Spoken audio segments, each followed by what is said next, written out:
Allah parantos midau dina Quran tos diwu hiji ditikel 10 piraku urang tebutuh Allah bakal resepisan kanu nyieun ka alusan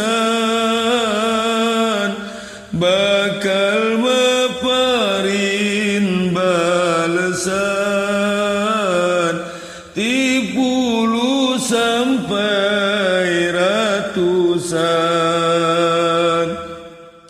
Sayyid Muhammad amanat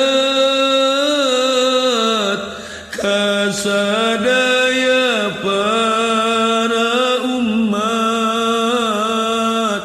mun anjeun hayang syafaat kudu daek syukur nikmat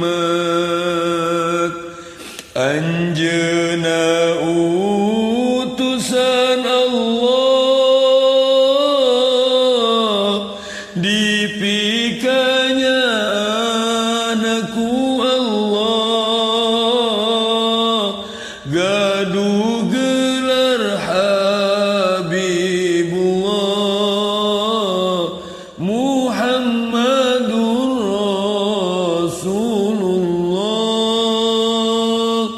Ya Nabi salamun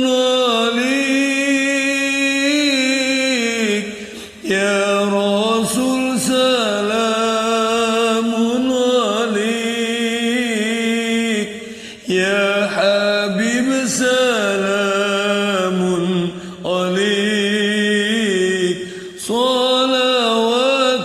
salawatullahi alaik Saacan anjeuna wafat nyaka umat wasiat ka kupingna ku sahabat Ali nu nomber kaopat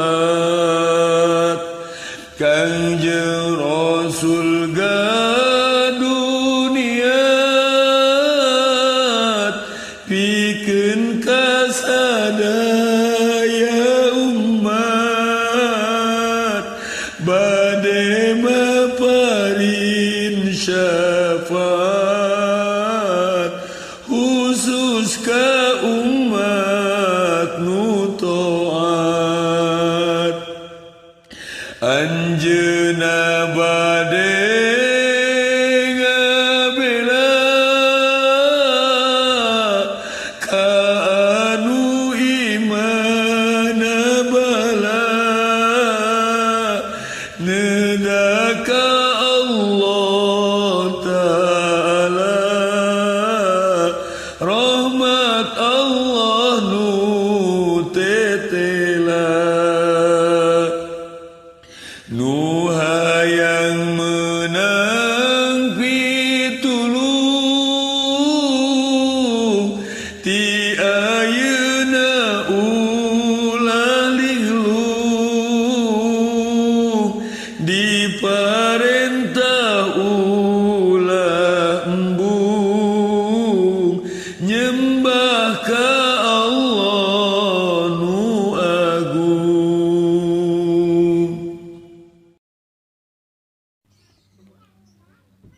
tong hilap disukai teras disubre dan dihurungkeun loncengna siap hatur nuhun